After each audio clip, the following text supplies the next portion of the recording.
Hebreus 2, a gente vai ver do 14 ao 18.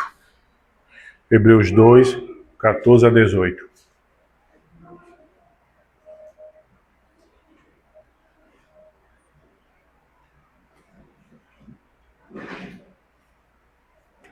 Hebreus 2, 14 a 18. A Escritura diz o seguinte: visto, pois, que os filhos têm participação comum de carne e sangue, destes também ele igualmente participou, para que por sua morte destruísse aquele que tem o poder da morte, a saber, o diabo, e livrasse todos que pelo pavor da morte estavam sujeitos à escravidão por toda a vida. Pois ele evidentemente não socorre anjos, mas socorre a descendência de Abraão. Por isso mesmo, convinha que em todas as coisas se tornasse semelhante aos irmãos, para ser misericordioso e fiel sumo sacerdote nas coisas referentes a Deus e para fazer propiciação pelos pecados do povo. Pois naquilo que ele mesmo sofreu, tendo sido tentado, é poderoso para socorrer os que são tentados. Eu vou trabalhar esse texto hoje, irmãos. Vamos orar. Senhor nosso Deus e Pai, nós queremos te pedir para a tua bênção para a nossa reunião de doutrina, Pai, aqui em Arthur. Também quero te rogar, Pai, que o Senhor esteja abençoando, Deus, a reunião lá no ponto de pregação do Ibura, com o teu servo, Pai Clécio, lá o presbítero também Jairo, lá, ó Deus. Que o Senhor também abençoe, Pai, a reunião de amanhã, de doutrina, ó Deus, lá em Prazeres, como também de Camaragibe amanhã. E também, ó Deus, a reunião de sábado, lá em Garaçu, Pai. Que o Senhor, Pai, abençoe as atividades da tua igreja, ó Deus, essa semana, Pai. Em nome do Senhor Jesus. Amém, Pai. Irmão, vamos pegar as nossas pastinhas para nós cantarmos.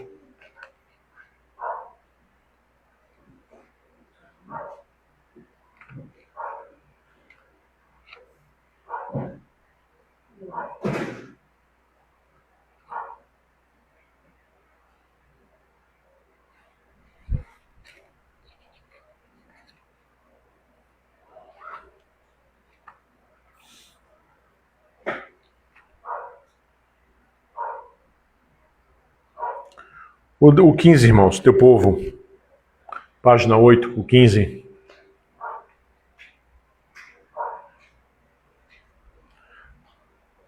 Acharam? 15, página 8.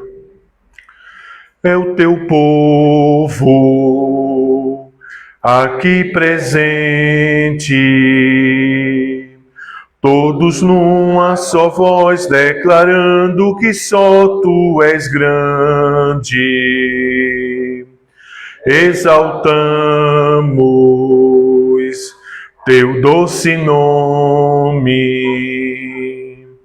pelo amor, pela cruz, por teu Filho Jesus, pois és santo, sim, és digno de louvor e de ser adorado.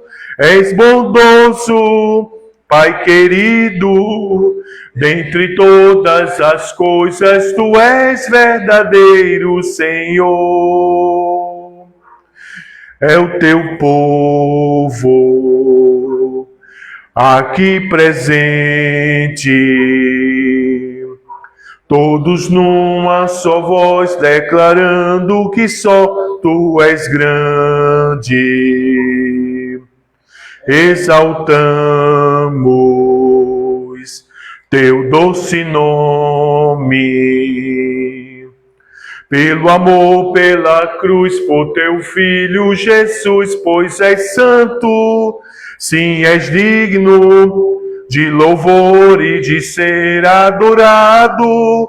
És bondoso, Pai querido, dentre todas as coisas, tu és verdadeiro Senhor. Bom, irmãos, vamos dar continuidade, ao nosso estudo em Hebreus.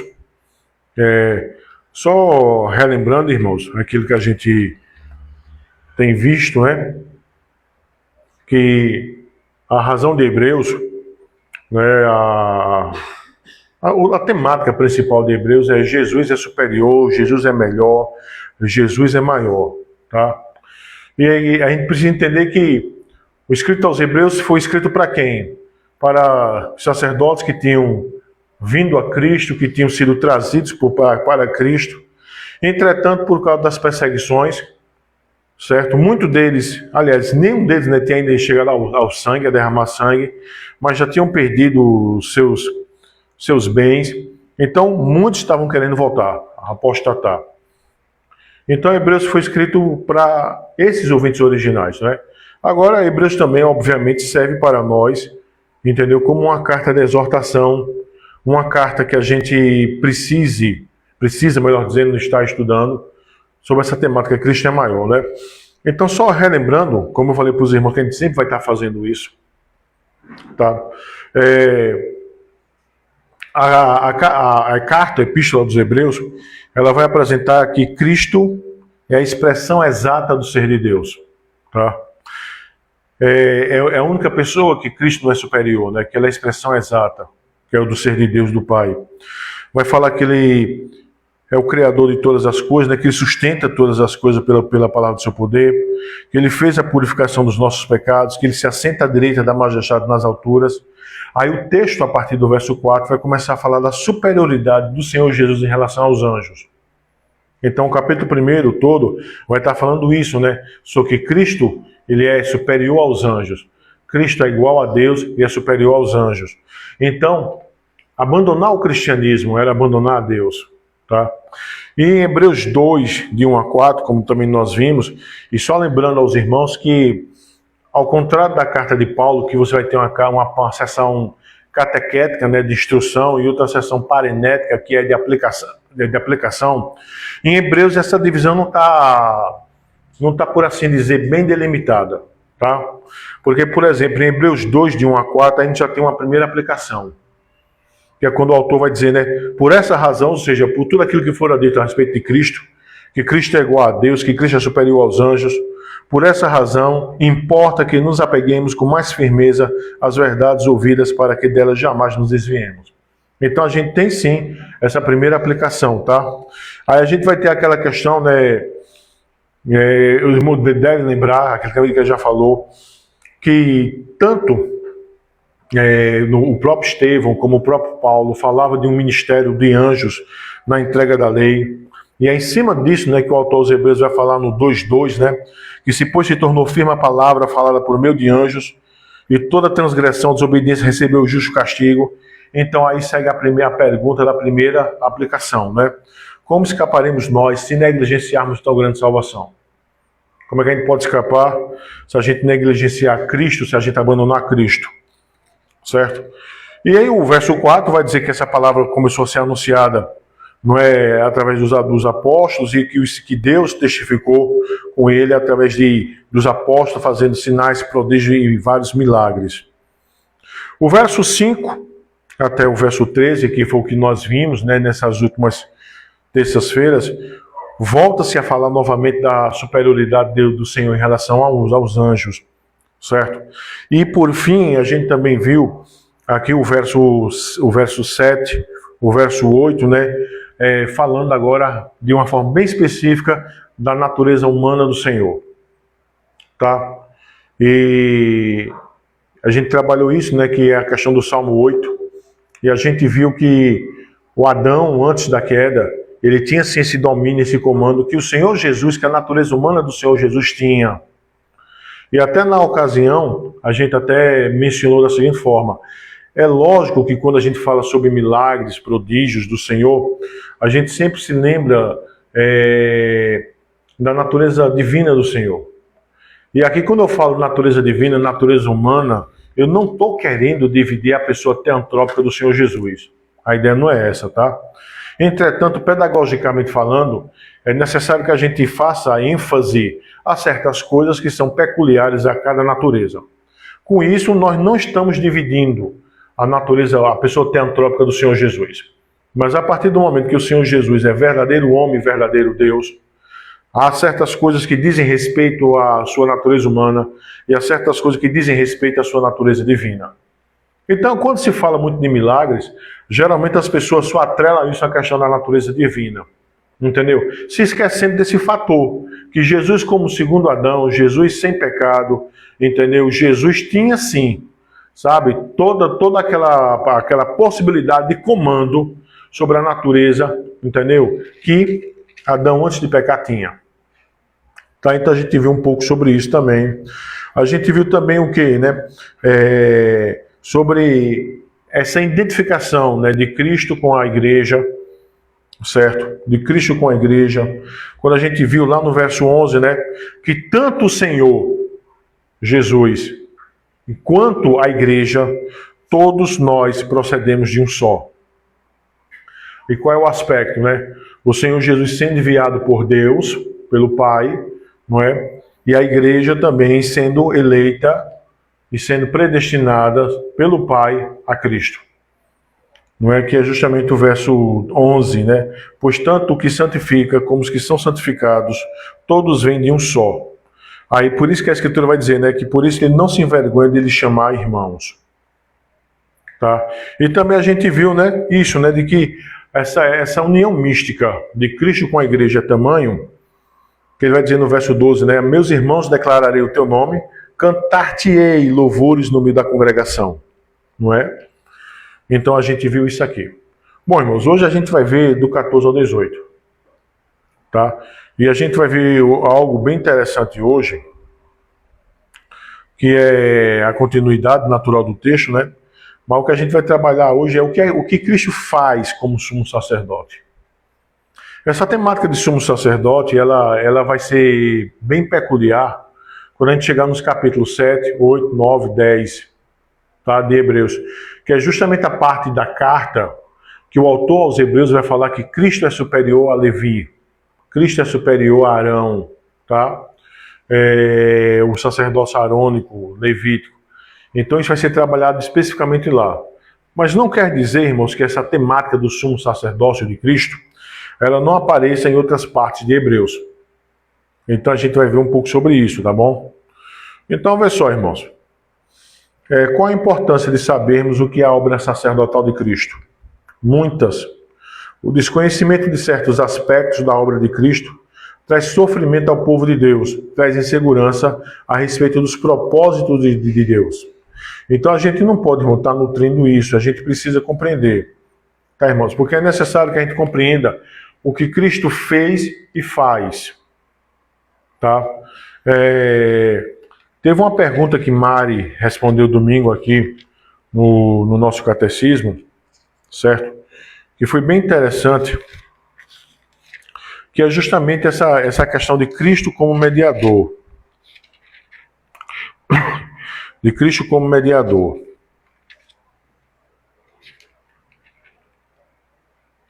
Deixa eu só me lembrar qual foi que era a pergunta que ela trabalhou aqui.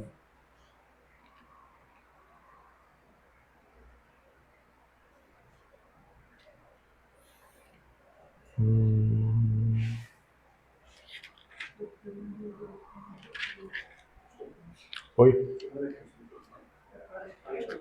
Tá.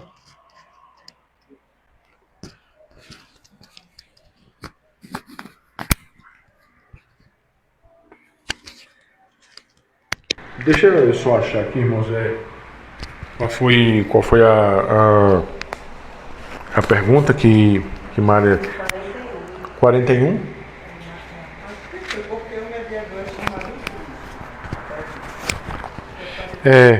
Não, foi 42, que é dito da seguinte forma. Mas obrigado, irmão.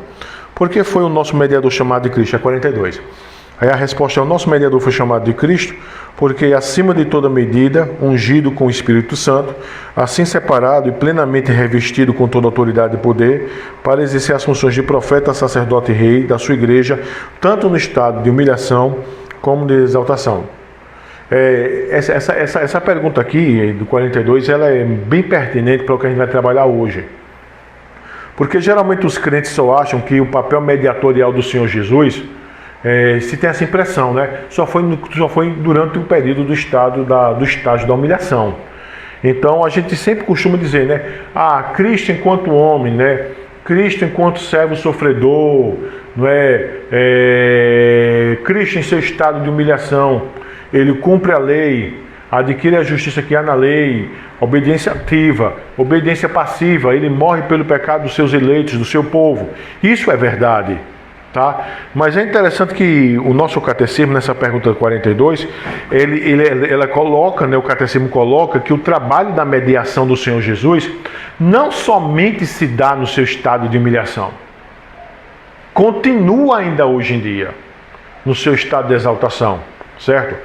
E isso aqui é fundamental, irmão, porque às vezes a igreja, por não ter discernimento disso, ela começa a passar certas situações, entendeu? E por não saber, né, como orar nesse aspecto, acaba não pedindo a Deus as coisas, né, que precisa, certo?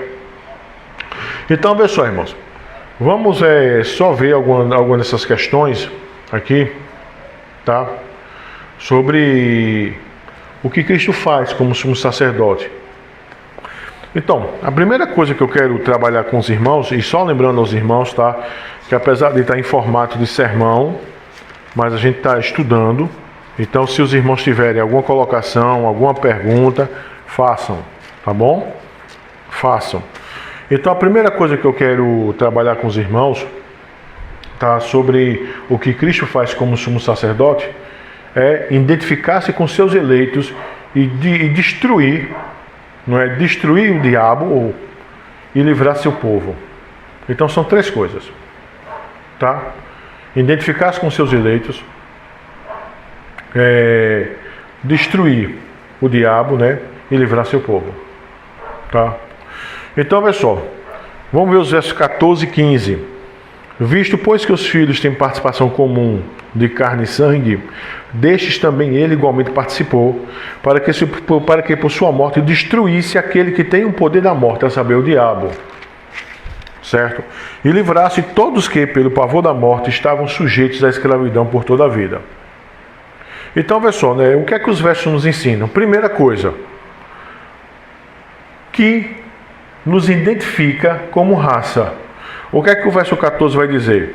Visto, pois, que os filhos têm participação comum de carne e sangue, destes também ele igualmente participou. Tá? Então, vê só.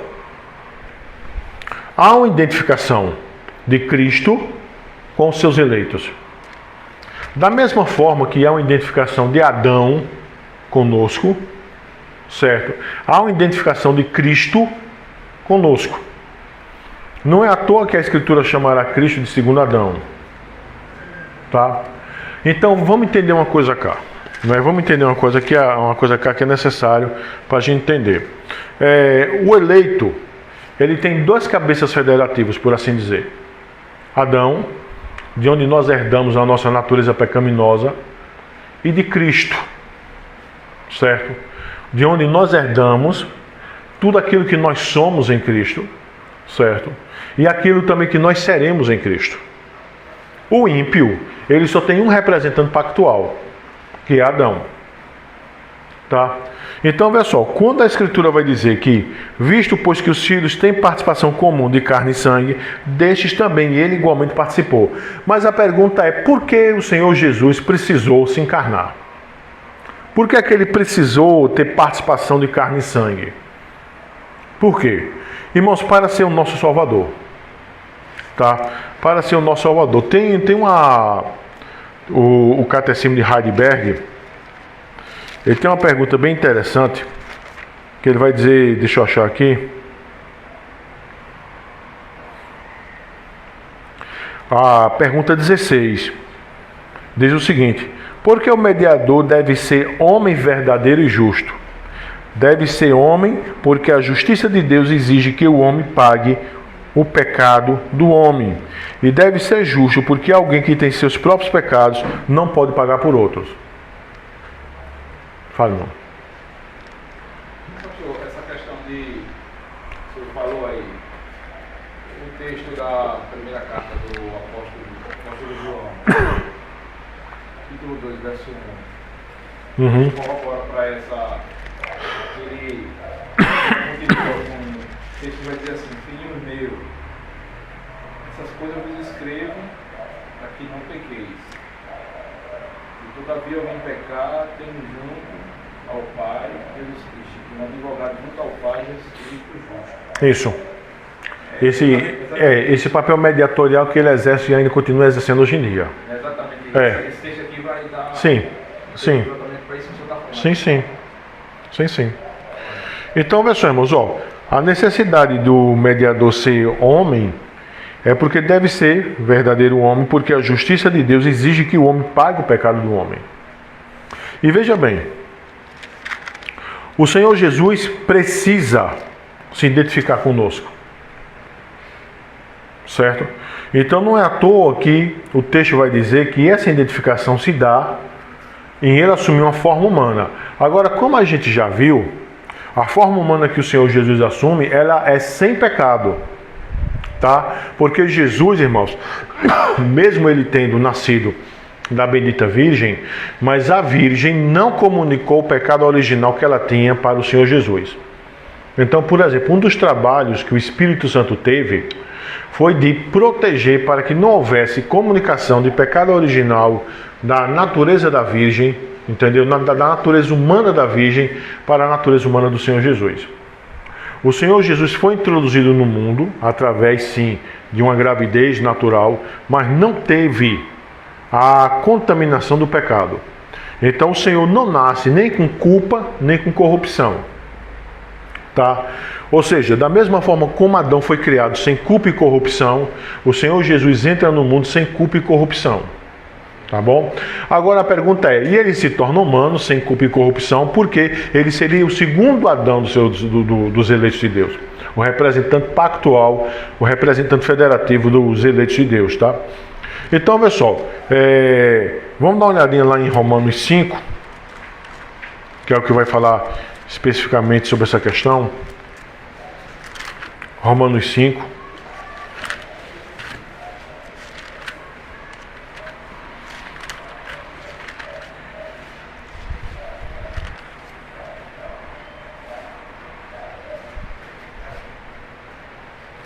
Romanos 5.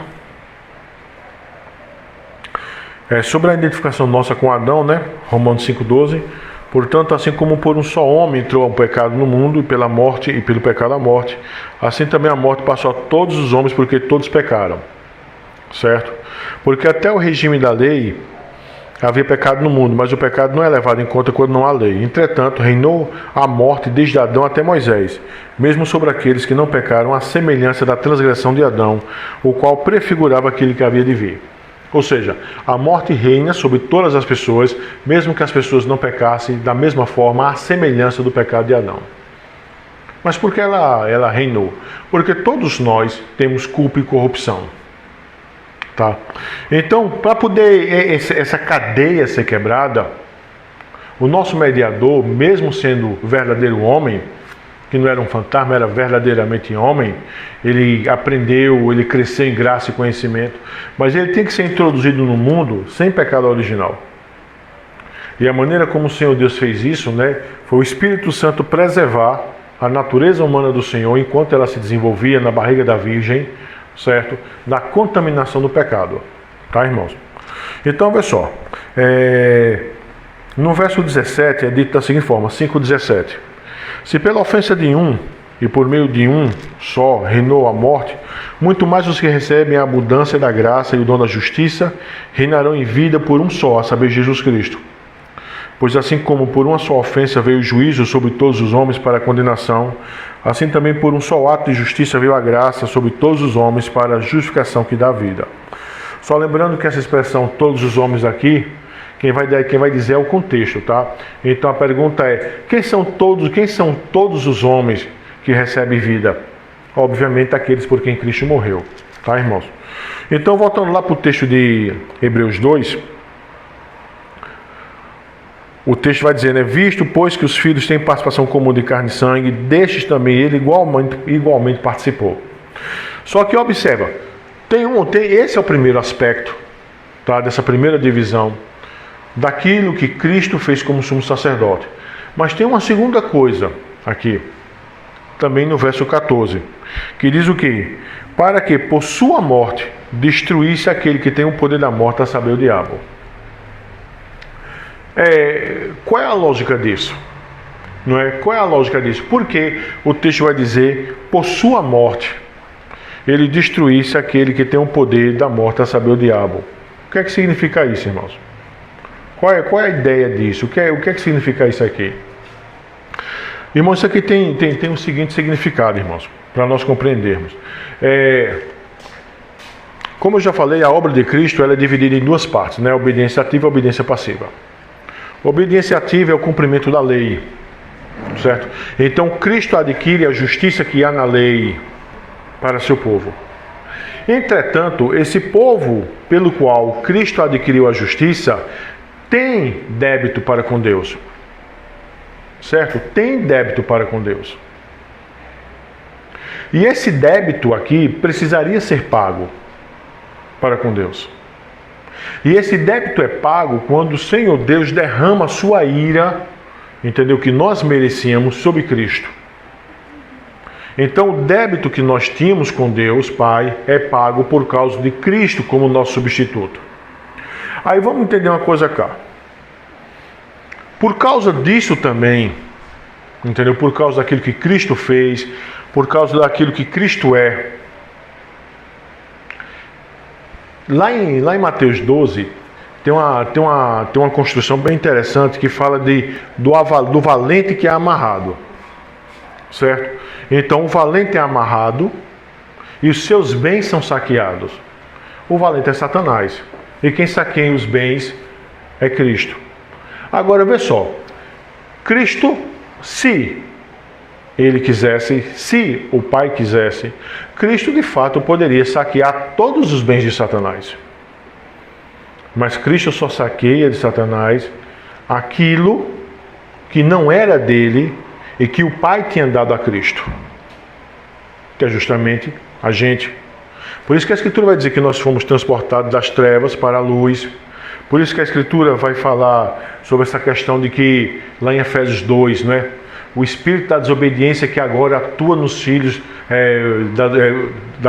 o espírito da desobediência que agora atua neles, né, nos filhos da desobediência. Aí Paulo vai dizer, nos quais andastes outrora. Então, antes de nós sermos chamados por Cristo, nós estávamos nessa condição. Mas a pergunta é, por que nós fomos chamados por Cristo e outros não são chamados por Cristo?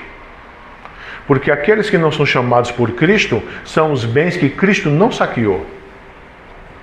Entende?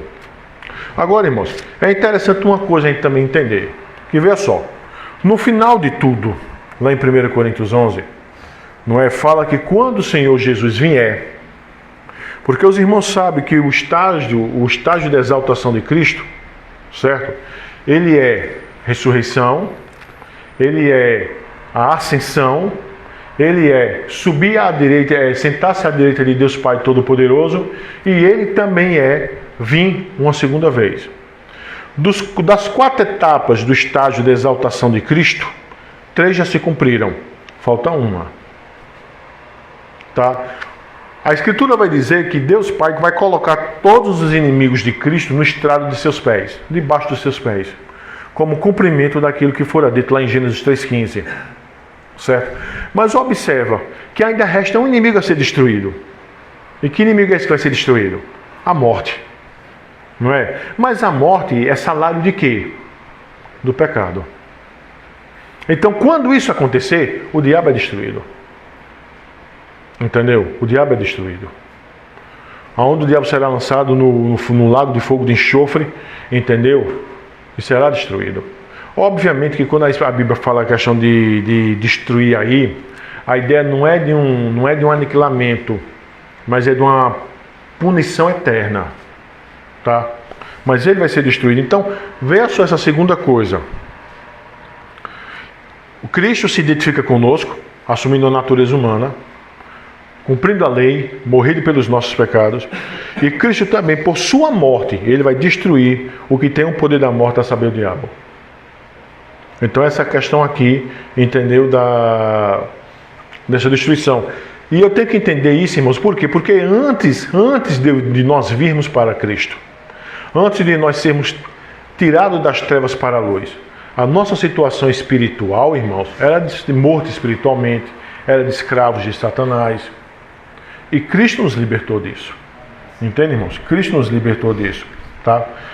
E tem outra coisa aqui também, irmãos, que é o seguinte, que Cristo destrói o diabo e ele livra o seu povo. Veja só o verso 15. Livrasse todos que pelo pavor da morte estavam sujeitos à escravidão por toda a vida. Então são três atos, tá? Que Cristo vai fazer como sumo sacerdote nessa primeira divisão. Tá bom? Nessa primeira divisão do nosso sermão estudo. Ele identifica-se com os eleitos de Deus, certo? Assumindo forma humana. E Cristo não tinha somente aparência, ele de fato era verdadeiramente homem, ele verdadeiramente tinha carne, verdadeiramente tinha sangue, verdadeiramente tinha osso, ele era um ser humano, entendeu? Só que a diferença dele para nós era que ele não tinha pecado.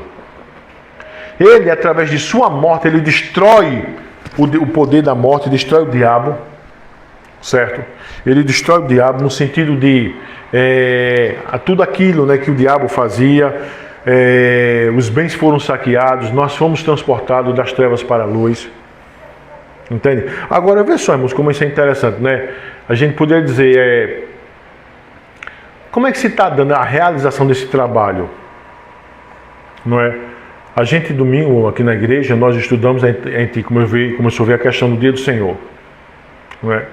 Que o presbítero vai dar continuidade no próximo domingo. E a minha preocupação domingo era a gente definir os dois pressupostos que fundamentam a ideia do dia do Senhor, que é a ideia da criação e a ideia da libertação. E também compreender por que a igreja cristã primitiva, que isso não foi invenção de Constantino, por que a igreja cristã primitiva, os apóstolos, por exemplo, se reuniam no primeiro dia da semana para cultuar a Deus, para partir o pão, para fazer a coleta. Por quê? Porque viu no evento ressurreição também os dois pressupostos que dava autoridade, que legitimava a mudança do dia do Senhor. Porque por causa de Cristo nós somos nova criação e por causa de Cristo nós somos libertos das trevas para a luz. Então, quando se diz aqui, irmãos, que ele tem um poder, que ele destruiu aquele que tem o poder da morte, a saber, o diabo, Cristo destruiu. Entendeu, irmãos? Cristo destruiu. E até entanto que o 1 João vai dizer, né? Todo aquele que é nascido de Deus, o diabo não lhe toca. Entendeu, irmãos? Não lhe toca. Tá? E, para terminar essa primeira divisão, observa também o seguinte, ó, que além disso ele livrou todos que pelo pavor da morte estavam sujeitos à escravidão por toda a vida. Nós somos libertos. Entende, irmãos? Nós somos libertos. Tá? A liberdade que ele traz para a totalidade do seu povo, nós somos libertos. João 8,32, né? Um texto que a Escritura estabelece, João 8,32, né? Pastor, esse conceito não lhe toca, está atrelado. Não possui. De possessão. Entendeu? No contexto lá de João. Sim, não naquele contexto, né? Porque ali toca na carne, mas não possui. Entendeu? A João 8,32, né? Que vai dizer, né? Conhecereis a verdade vos libertará. Certo? João 8,32.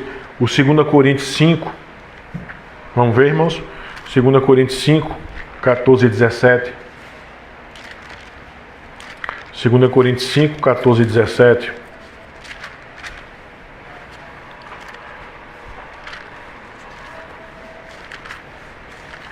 Que a Escritura vai dizer o seguinte: pois o amor de Cristo nos constrange, julgando nós isto, um morreu por todos, logo todos morreram. E ele morreu por todos, para que os que vivem não vivam mais para si mesmos, mas para aquele que por eles morreu e ressuscitou. Assim que nós, daqui por diante, a ninguém conheçamos segundo a carne, e antes conhecemos Cristo segundo a carne, já agora não conhecemos deste modo. E assim, se alguém está em Cristo, é nova criatura, as coisas antigas já se passaram, e que se fizeram novas. Então, olha só, irmãos. 3 coisas o verso 14 e 15 vai nos ensinar. Cristo se identifica conosco, assumindo a natureza humana, sem pecado. Certo? Cristo destrói aquele que tem o poder da morte, ou seja, o diabo. Certo, irmãos? E Cristo nos livra. Então são essas três primeiras coisas, na nossa primeira divisão, que Cristo faz como sumo sacerdote. Então, pessoal, o que é que a gente pode aprender desses versos 14 e 15? Todo eleito, como eu já falei, tem duas cabeças federativas. Adão e Cristo. Tá? Por causa de Adão somos pecadores, por causa de Cristo somos salvos. Os reprovados, como eu já tinha falado, só tem uma cabeça federativa, que é Adão. Por isso não podem serem salvos. Não podem serem salvos. Irmãos, é interessante que quando você compreende essa questão das cabeças federativas, você vê, irmãos, o quão é louco, o quão sem sentido, o quão sem base nenhuma é a teologia arminiana. Entendeu? Que fala que o homem pode vir a Cristo como se ser de Cristo fosse uma decisão que o homem pode tomar. Não, irmãos, a Escritura não apresenta essa perspectiva. A Escritura, falando no que diz respeito à cabeça federativa, a Escritura diz da seguinte forma: ou você tem um cabeça federativo, ou você tem dois cabeças federativas. Quem tem dois cabeças federativos tem uma realidade. Quem só tem um cabeça federativo só tem outra realidade. Quem tem um cabeça federativo não pode se impor, não pode colocar sobre si o segundo cabeça federativo. E quem tem duas cabeças federativas não pode dizer para si, não tem essa autoridade, não tem esse poder de destituir um cabeça federativo. Entende? Ou seja, é aquilo, irmãos, toda árvore, eu gosto muito desse texto dos evangelhos, toda árvore que meu pai plantou, de nenhum modo, de nenhuma maneira será arrancada. Ou seja, o que quer dizer isso? Aqueles que foram dados a Cristo, aqueles que são representados por Cristo, aqueles por quem Cristo morreu, aqueles por quem Cristo cumpriu a lei, eles não podem se desfazer dessa condição. E aqueles por quem Cristo não cumpriu a lei, aqueles por quem Cristo não morreu, não podem instituir Cristo como seu cabeça federativo. Estão compreendendo isso, irmãos? Estão compreendendo isso? Então, veja só, irmãos. Para muitos, a morte de Cristo foi sua derrota. As Escrituras dizem que foi através dela que Satanás foi derrotado e destruído. E sendo destruído, não tem mais poder sobre os eleitos que são livres. Entende, irmãos? Então, pessoal, bora ver mais um pouquinho, né? O que mais o Senhor faz como sumo sacerdote, não é? Vê só o verso 16. Esse verso 16 aqui, quando a gente começa a perceber, o escritor aos Hebreus começa a esmiuçar. O verso 16, o que é que a gente vai trabalhar agora? Que ele socorre somente pessoas específicas. Quem é que Cristo socorre? Todo mundo? Não, irmãos, só pessoas específicas. Veja o que é dito no verso 16. Pois ele, evidentemente, não socorre anjos, mas socorre a descendência de Abraão. Ele não socorre a anjos, não socorre a reprovados, socorre somente a descendência de Abraão. Tá? Então, irmãos, que ele não socorra a anjos, né? Por que é que o texto fala sobre isso? Há anjos que caíram, né? A gente sabe perfeitamente disso. Pronto, os anjos lá de Judas capítulo 1, que já estão em prisão eterna, que já estão presos, né, em prisões eternas, não é socorrido. Aqueles anjos caídos, né, os demônios que falaram lá na boca do ex-endemoniado de Gadara, né, porque vieste nos atormentar antes dos tempos eternos, o Senhor Jesus também não socorre eles, como também não socorre a ímpios. Entende, irmãos? Não socorre a ímpios. Agora, a gente não pode confundir uma coisa. Por exemplo, falando essa questão de não socorrer a ímpios, alguém poderia lembrar da questão da graça comum. Certo? Ou então, há outros teólogos que não gostam desse termo graça comum, da providência comum, que é o termo que os outros teólogos reformados usam. Há uma ala que chama graça comum, há outra ala que chama de providência comum. Mas independente de como você queira chamar, graça comum ou providência comum, uma coisa é certa. O Senhor Jesus não socorre salvificamente ímpios. Entendeu? O amor, a benevolência que Deus tem para com os ímpios, entendeu? Nada mais é do que uma benevolência filantrópica.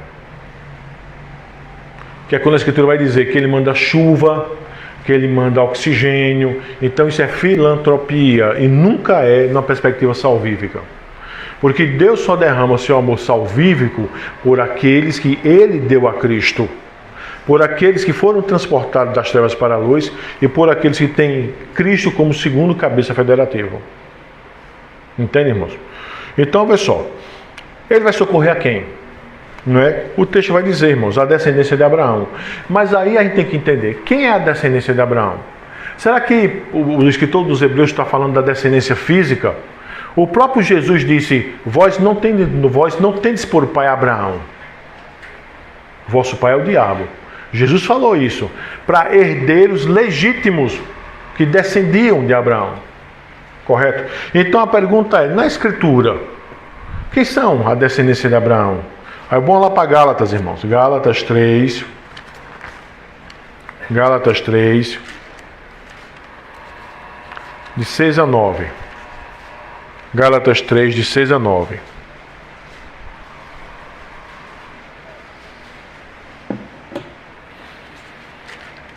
Gálatas 3, de 6 a 9.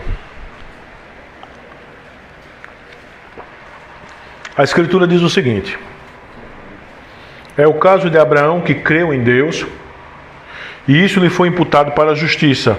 Sabei, pois, que os da fé é que são filhos de Abraão. Certo?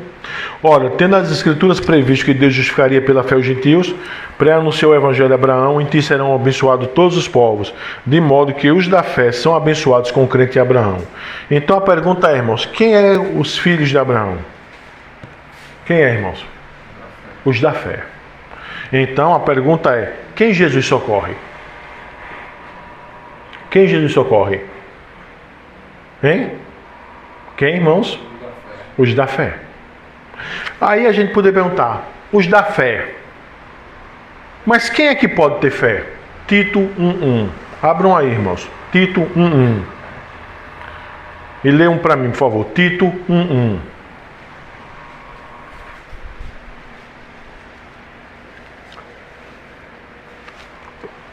Tito 1:1. Quem achou pode ler. Paulo, servo de Deus, e apóstolo de Jesus Cristo, para promover a fé que é dos eleitos de Deus e o pleno conhecimento da verdade, segundo a piedade. A fé de quem? Eleitos. A fé de quem? Dos eleitos de Deus. Entendeu? A fé é dos eleitos de Deus. E Paulo vai escrever essa carta para fazer justamente o quê? Promover essa fé, que é dos eleitos de Deus. Então, veja só, irmãos. O texto vai dizer que ele só socorre a descendência de Abraão. Quem é a descendência de Abraão? Os da fé. E quem é que tem fé? Esse termo socorrer, é bom deixar claro que é socorrer salvificamente. Sim, sim. Porque o que tem de romantismo por aí, romantismo, né? Vai dizer, é romântica, de que, mas eu oro e Deus me ouviu. Mas o termo Sim. é salvificamente. É até tanto que eu falei, né, Alessandro, agora há pouco, de que independente se você usa o termo graça como uma providência comum, certo? A gente tem que entender que a ação do Senhor Deus para com os ímpios é numa perspectiva de... a palavra que eu falei agora há pouco. Filantrópica. Entendeu? Nunca é salvífica. Nunca é salvífica. Porque salvífica só para aqueles por quem Cristo morreu. E a Bíblia, né, estabelece isso lá, Efésios 5. Não é? Marido, amai vossas mulheres, como Cristo amou a igreja, assim mesmo se entregou por ela. Entendeu? E o nome Abraão aqui dá aquela abrangência entre os santos do Antigo Testamento. Sim, todos eles. Todos eles. Que é justamente todos os eleitos de Deus. Entende? Então, vê só, irmãos, ó. E é interessante isso aqui, não é? Porque, ó, quando a gente entende, né? Pois ele, evidentemente, não socorre a anjo, mas socorre a descendência de Abraão. E essa descendência de Abraão, né? Os nossos atos, o que nós fazemos, é o que nos torna diferente de ímpios.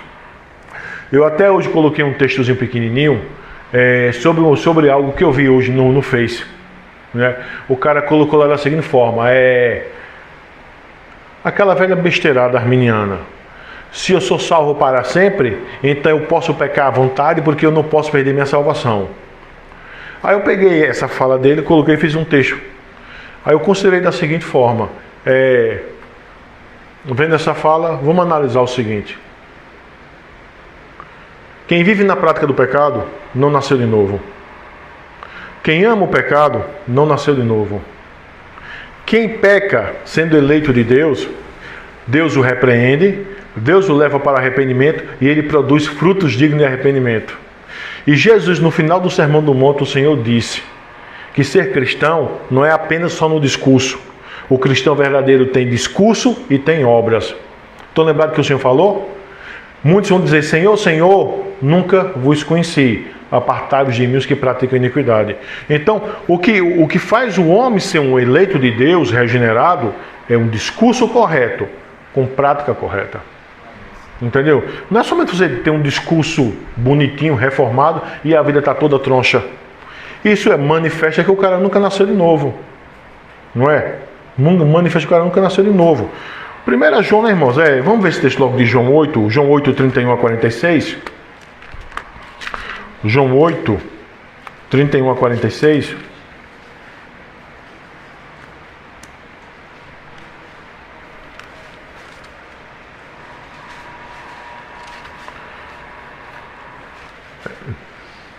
Eu vou pedir para... Lê, por favor, irmã Solange. João 8, 31 a 46.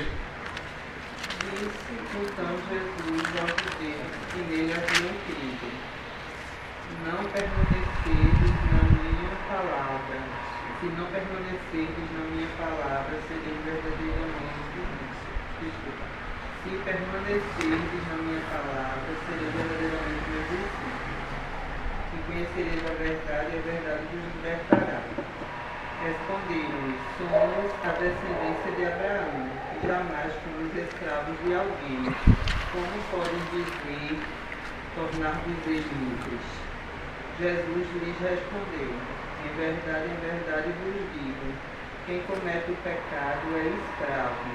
Ora, o escravo não permanece sempre na casa, mas o filho aí permanece para sempre. Se, pois, o filho vos libertar, sereis realmente livres. Sei que sois a descendência de Abraão, mas procurais matar-me, porque minha palavra não penetra em vós. Eu falo o que vi junto de meu Pai, e vós fazeis o que ouviste de vosso Pai. Preste atenção nisso. Nessa dicotomia que Cristo faz. Tá? Responderam-lhe, nosso pai é Abraão.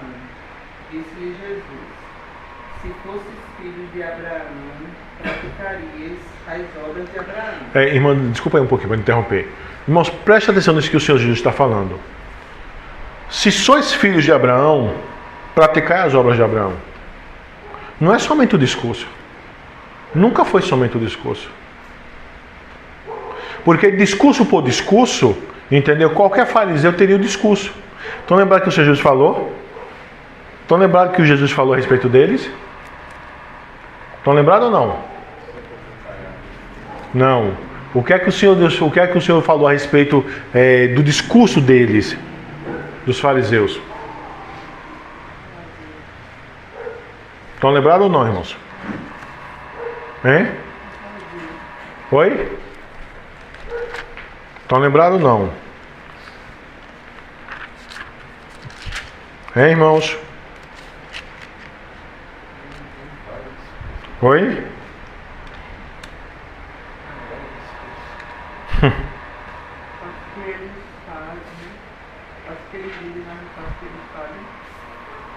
Aquela questão da seguinte forma, né? O que o Senhor condena é justamente as suas obras hipócritas. Não é? As suas obras hipócritas é o que o Senhor condena. Que eles faziam... Por aí, você vai ver essas advertências, entendeu? Observa aí, Mateus 23, 3. Mas vamos ver a partir de Mateus 23, 1, tá? Essa questãozinha aqui. Mateus 23, 1. Ao que é dito, Mateus 23, 1. Então falou Jesus às multidões e aos seus discípulos. Na cadeira de Moisés se assentaram os escribas e os fariseus. Fazei e guardai, pois tudo quanto eles vos disserem. Porém não os imiteis nas suas obras, porque dizem e não fazem. Qual é a denúncia do Senhor Jesus para eles? Era a respeito do discurso? Era, irmãos? Era a respeito de quê? Tem muita gente hoje se dizendo reformado que se enquadra perfeitamente nisso aqui. Tem um discurso bonito, tem um discurso reformado, mas as obras são obras de ímpios. Que se o Senhor Jesus fosse falar com eles hoje em dia, ao vivo e a cores, como aconteceu aqui, a fala do Senhor Jesus para esses reformados, entre aspas, seria a mesma que ele disse, entendeu, aí para os fariseus. A mesminha. A mesminha. A mesminha que ele vai dizer. E o Mateus 23, se depois vocês quiserem ler, né? É onde tem os ais, não é? Que aí é um tipo de oráculo de juízo. Tá? É onde tem os ais. Ai, ai, ai, entendeu? E é tudo o que? Em cima de obras que não são feitas. Atitudes equivocadas. Atitudes pecaminosas. De pessoas que diziam que eram descendentes de Abraão e que eram servos do Deus Altíssimo. Entende, irmãos? Então, observa, quando a Escritura vai dizer lá que Cristo socorre a descendência de Abraão, você precisa se entender e fazer a pergunta da seguinte forma: eu sou descendência de Abraão? Sim. Por que eu sou descendência de Abraão? Porque eu tenho um discurso reformado? Irmão, se só for só isso, pondera. Você tem que ter discurso e prática. Você tem que ter o discurso correto e as práticas corretas. O que é que o Senhor falou mesmo, irmã Solange, para eles? Fazeis, pois, as obras de quem? Se fosses filhos de Abraão, praticarias as obras de Abraão. Está vendo? Praticarias as obras de Abraão. Então a pergunta é, mas eles praticavam? O próprio Senhor Jesus falou que vocês não têm para o pai Abraão. Não é? Continue lendo o texto, minha irmã. Vós, porém, procurais matar-me a mim, que vos falei a verdade que ouvi de Deus. E isso Abraão não fez. Primeira coisa. Continue, minha irmã. Vós fazeis as obras de vosso pai. Quem é o pai deles? Disseram-lhe então: não nascemos da prostituição, temos só um pai, Deus. Disse-lhe Jesus: se Deus fosse vosso pai, vós me amarias, porque saí de Deus e dele venho. Não venho por mim mesmo, mas foi ele que me enviou. Porque não reconheceis minha linguagem. É porque não podeis escutar minha palavra. Vós sois do diabo. Opa! Pai. Quem é o pai deles? Mas vê só coisa interessante. Mas o discurso deles era equivocado? Não. Mateus 23 está aí para dizer que não era. O que era equivocado? Sabe qual é o problema, irmãos? Que hoje em dia, sabe, tem muita gente... foi feito eu considerar agora. O cara colocou lá, né? Se eu sou eleito, se eu não pegar salvação, então eu vou pecar. Vem mesmo essa concepção troncha. O fato de alguém ser eleito, o fato de alguém ser salvo eternamente, entendeu? Não levará ele a uma vida de pecado. Ao contrário, levará ele a uma vida de quê? De obras de justiça, de frutos de arrependimento, porque isso testifica aquilo que ele é em Cristo, testifica a natureza do seu pai, Abraão. Entende?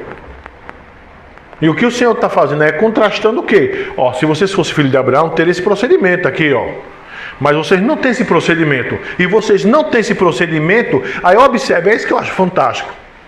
A falta do procedimento correto não está relacionado ao entendimento. A falta do procedimento correto está relacionado a quem? A filiação. Percebe isso?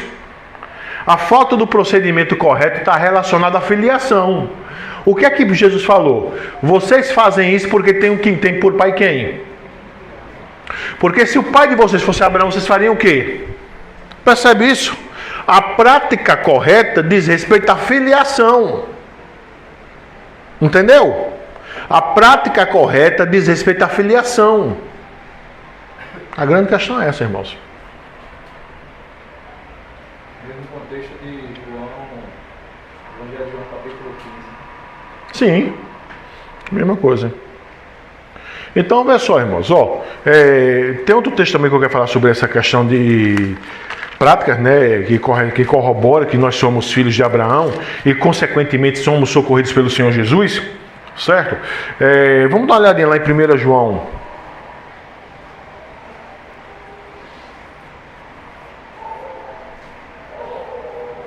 1 João 3,4. Vê só. Todo aquele que pratica o pecado também transgride a lei, porque a prática do pecado porque o pecado é a transgressão da lei. Sabeis também que ele se manifestou para tirar os pecados, e nele não existe pecado. Todo aquele que vive, todo aquele que permanece nele não vive pecando. Todo aquele que vive pecando não o viu nem o conheceu. Certo? Então observa aí, preste atenção. Filhinhos, não vos deixeis enganar por ninguém. Aquele que pratica a justiça é justo, assim como ele é. Aquele que pratica o pecado procede do diabo, porque o diabo vive pecando desde o princípio. Para isto se manifestou o Filho de Deus. Para quê? Para destruir as obras de Satanás. Então o cara se diz que é crente reformado e vive na prática do pecado. Então a pergunta é simples. O Filho de Deus não destruiu as obras do diabo que está em você. Se não destruiu as obras do diabo que está em você, é porque você não tem por pai Abraão. Entende? Compreende, irmãos? Todo aquele que é nascido de Deus não vive na prática do pecado. Eu acho interessante como é que João faz esse trabalho aqui. E eu achei bem interessante também essa questão da própria percepção da tradução. Certo? Porque, por exemplo, a corrigida, né? Ela traz a ideia de todo aquele que é nascido de Deus não peca. Certo? E isso não é uma tradução legal. Por quê? Porque o tempo do verbo presente no grego, a melhor tradução do presente no grego para o português é o gerúndio. É uma ação contínua. Entendeu? Porque observa, se você traduz não peca no sentido de eu não faço mais isso, como é que ficaria 1 João? Se dissermos que não temos pecado, somos mentirosos. Ainda nós não somos glorificados. Entende? Agora, uma coisa é pecar e outra coisa é viver na prática do pecado. Tá? O ímpio vai viver na prática do pecado, porque ele tem como pai o diabo. Tá, irmãos? Então, voltando novamente lá para Hebreus, não é? Socorre pessoas específicas. Então o que é que a gente aprende, irmãos, desse verso 16, que ele socorre pessoas específicas, né? A quem o Senhor Jesus salva? A todo e qualquer homem? Não, só aqueles que o Pai lhe deu. O Senhor não socorre anjos nem reprovados, como eu já falei. Ora, se o Senhor socorre somente a seus eleitos, devemos nos achegar mais e mais ao trono da graça para acharmos misericórdia e favor de Deus. Eis a importância da oração, da busca por Deus, do alimento da palavra e da participação da bendita Eucaristia. Entende, irmãos? Porque Ele nos socorre. Agora, é aquilo, né? Por isso que eu achei fantástico, sabe? Eu estou me lembrando da resposta da pergunta de Mari no catecismo, não é? Porque observa, a função de Cristo mediatorial, como você falou, Lissandro, ela continua hoje em dia. Quando nós pecamos, que nós confessamos pecado, que nós pedimos perdão a Deus, é a função mediatorial do Senhor Jesus, como sumo sacerdote, entendeu? Que entra em cena. Por exemplo, quando a palavra de Deus é pregada, sabe, que a gente compreende, tem sim um aspecto da função mediatorial do profeta, como também tem a função do Espírito Santo nos iluminando para que haja compreensão. Quando o Senhor Jesus Cristo nos protege do mal, sabe, diz respeito à sua função mediatorial de rei. Entendeu? De governar, de sustentar todas as coisas. Sabe? Então, irmãos, o que mais o Senhor faz como sumo sacerdote? Para a gente terminar. O verso 17 e 18 fala o seguinte, que ele é misericordioso, fiel, afasta a ira de Deus sobre o povo, sobre o seu povo, e socorre os que são tentados. Vê só, Cristo é misericordioso, Cristo é fiel, Cristo afasta a ira de Deus sobre o seu povo e socorre os que são tentados. Os versos 17 e 18, irmão, do nosso texto, de Hebreus 2, para nós terminarmos. Diz o seguinte: por isso mesmo, convinha que em todas as coisas se tornasse semelhante aos irmãos. Observa a mesma temática do verso 14, certo? Semelhante aos irmãos. Aí observa aí. para ser misericordioso e fiel sumo sacerdote nas coisas referentes a Deus, e para fazer propiciação, afastamento de ira, pelos pecados do povo, pois naquilo que ele mesmo sofreu, tendo sido tentado, é poderoso para socorrer os que são tentados. Veja a identificação de Cristo conosco. Entendeu? O Senhor também foi tentado na sua natureza humana. Tá, a tentação lá de Mateus 4 bem o diz, né? Compreende? Mas observe, ele foi tentado em todas as coisas, mas sem pecado. E ele pode nos socorrer. Sabe, irmãos? Então, ó, irmãos, ó, a pergunta é, não é? A pergunta é, a gente poderia fazer uma pergunta. Bom, Satanás sabe de tudo isso? Sabe. Lógico que sabe. Satanás sabe que tudo aquilo que Cristo fez por nós não pode ser desfeito? Sabe. Satanás sabe que pelo fato de Cristo ser o nosso segundo Adão, nosso cabeça federativo, tudo aquilo que Cristo é, que Cristo faz, nós como seu povo, seu corpo, nós temos herança, direito? Sim, sabe. Mas sabe uma coisa, irmãos, que Satanás faz para o crente? Sabe? Vê só, irmãos. Vou ler novamente aqui, ó. Por isso mesmo convinha que em todas as coisas se tornasse semelhante aos irmãos, para ser misericordioso e fiel sumo sacerdote nas coisas referentes a Deus, e para afastar a ira, fazer propiciação pelos pecados do povo, pois naquilo que ele mesmo sofreu, tendo sido tentado, é poderoso para socorrer os que são tentados. Certo? É poderoso para socorrer os que são tentados. Abra aí em Hebreus 4,16. Vamos entender isso aqui. Hebreus 4,16. Que diz o seguinte: acheguemo-nos, portanto, confiadamente junto ao trono da graça, a fim de recebermos misericórdia e acharmos graça para socorro em ocasião oportuna. Satanás pode desfazer essa realidade? Não pode. Mas sabe o que Satanás pode fazer, irmãos? O Satanás tem feito? Desestimularmos a oração. Porque quando você está precisando da graça de Deus, se você não ora, quando você está precisando da graça de Deus e você não confessa pecado, quando você está precisando da graça de Deus e você não vai ao trono da graça para receber socorro, o que é que acontece com você? O que é que acontece com você? Você permanece na situação que você está. Está entendendo? Então, uma das maiores coisas que Satanás faz, irmãos, é nos desestimularmos a orar. Uma das coisas que Satanás faz é fazer com que o crente não tenha essa percepção que Cristo é o seu sacerdote. Sabe? É fazer com que o crente não tenha essa percepção que Cristo socorre ele.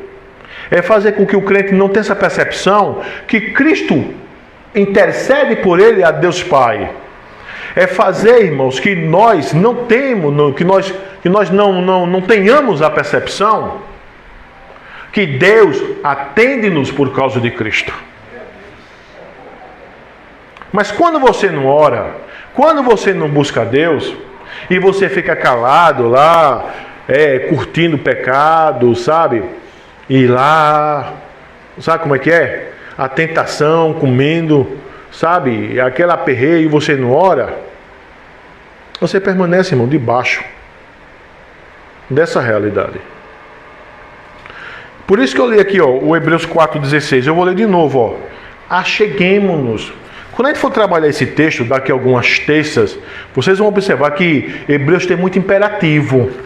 Ordens, comando. Acheguemo-nos. Para quê? Portanto, confiadamente aonde?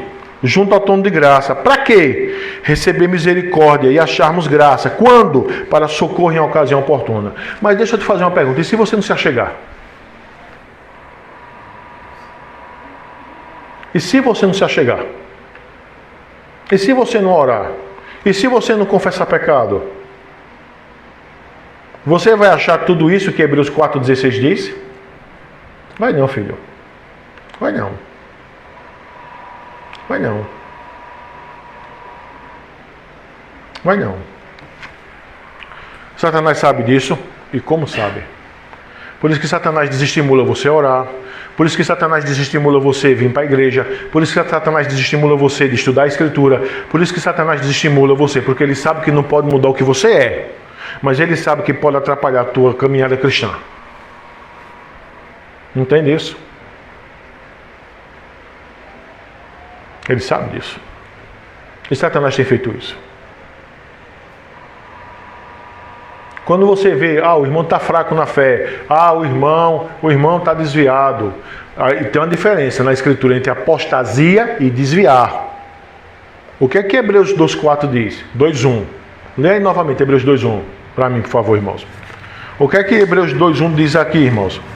Por essa razão, importa que nos apeguemos com mais firmeza às verdades ouvidas para o que, irmãos? Desviar é uma coisa, apostatar é outra.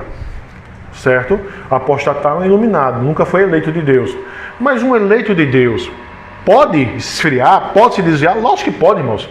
A nossa confissão vai falar sobre isso. E veja só essa aplicação. Você tem que se apegar às verdades para que você dela não se desvie.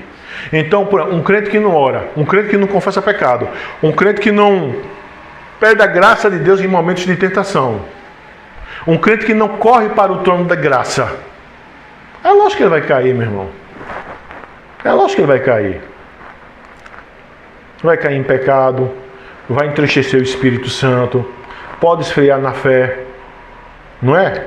Então, lembrando que a gente já estudou isso na confissão? Isso significa o quê? Incorrer no desprazer paternal de Deus. Entendeu? Ficar debaixo do juízo paternal de Deus. Até ele entender que ele precisa executar o que tem que ser executado. Então, olha só, irmãos. Volta lá para o nosso texto, para a gente adiantar para terminarmos. Por isso mesmo convinha que todas as coisas se tornassem semelhantes aos irmãos. Cristo se encarnou, certo? Cristo foi tentado, mas Cristo não pecou, não tinha pecado. Então observa, porque Cristo passou por tudo que ele passou, enquanto homem, servo sofredor, porque ele hoje continua ainda homem, né? Deus homem, pessoa teantrópica,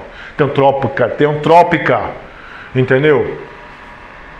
Mas enquanto servo sofredor, ele foi tentado. Por isso que ele é misericordioso e fiel sumo sacerdote nas coisas referentes a Deus. E ele o que? Ele afastou a ira de Deus, propiciação pelos pecados do povo. Interessante, né? Por causa da obra de Cristo, a ira judicial de Deus não nos mais atinge.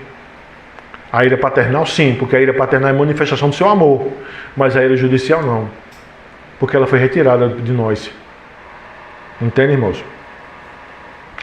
Aí o autor vai terminar, né? Pois naquilo que ele mesmo sofreu, tendo sido tentado, ele pode socorrer você, meu irmão. Então a pergunta é: a gente deve orar? Lógico que sim. A gente deve confiar, irmãos, no papel mediatorial do Senhor Jesus? Deve sim. Entendeu? Por quê? O que é que a gente aprendeu hoje sobre esse aspecto desse papel mediatorial do Senhor, desse papel do Senhor como sacerdote? Que o Senhor identifica-se conosco, com seus eleitos. Que o Senhor destrói o diabo, as obras de Satanás. Que o Senhor nos livra. Que o Senhor socorre-nos. Que o Senhor é misericordioso. Que o Senhor é fiel. Que o Senhor afastou a ira judicial de Deus sobre o povo, sobre o seu povo. E que o Senhor nos socorre. Entende, irmãos? Então, vale a pena orar? Vale a pena a gente pedir a Deus graça? Vale. Agora, eu volto a dizer, irmãos. Satanás sabe de tudo isso, viu? E Satanás sabe também lhe desestimular.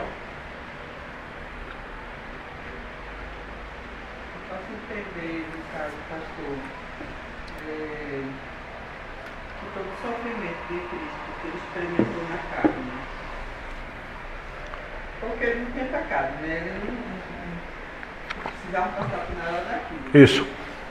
No caso, foi para preparar ele para esse papel de sacerdote, porque o sacerdote precisava ter essa identificação com o seu povo. A mesma coisa que o povo sim. sente. É sim. Eu posso confiar Sim. nesse ponto em Sim. Jesus, porque Ele sabe que eu estou sofrendo, Sim. que Ele sofreu, Sim. mas sem pecado. Sim. E quando a Escritura vai dizer que ele foi tentado em todas as coisas, entendeu? Porque é mais difícil você confiar numa pessoa que nunca passou pelo que Uhum. você passou. Né? Não sabe o que você Uhum. está sentindo. E ele aprendeu isso, Uhum. no caso. Mas é o que eu estou dizendo, irmãos. Ó, a coisa que Satanás faz, Satanás não pode desfazer isso. Satanás não pode desfazer essa realidade de Cristo. Satanás não pode desfazer a abrangência. Satanás está derrotado. O que é que Colossenses diz? Que Cristo, na sua morte, é fantástico isso. Foi na morte de Cristo que principados e potestades foram expostos a quê? A ignomínia, traduzindo, ao desprezo. Entendeu? Agora, Satanás sabe que se você não orar, se você não confessar pecado, se você não se chegar ao trono da graça, deixa eu dar a ilustração aqui para a gente terminar. É mais ou menos aquela história. Você tem um pai rico, mas está vivendo na miséria. E alguém diz: por que tu está comendo essa comida? Por que tu se veste feito maltrapilho? Por que tu está andando com a sandália havaiana com um prego embaixo? Por que tu estás fedendo? Se tu tens como sair dessa vida. É a mesma coisa. Tem crente que vive, sabe, aí volta aquela temática, né? A importância de você estar debaixo da pregação. Usa um meio de graça, né, irmãos? Da oração, da bendita Eucaristia. Não é? Então, irmãos, que o Senhor seja misericordioso conosco, irmãos. A Ele toda a glória, irmãos. Vamos terminar? Vamos orar? Para terminar, eu peço para Elison fechar a transmissão.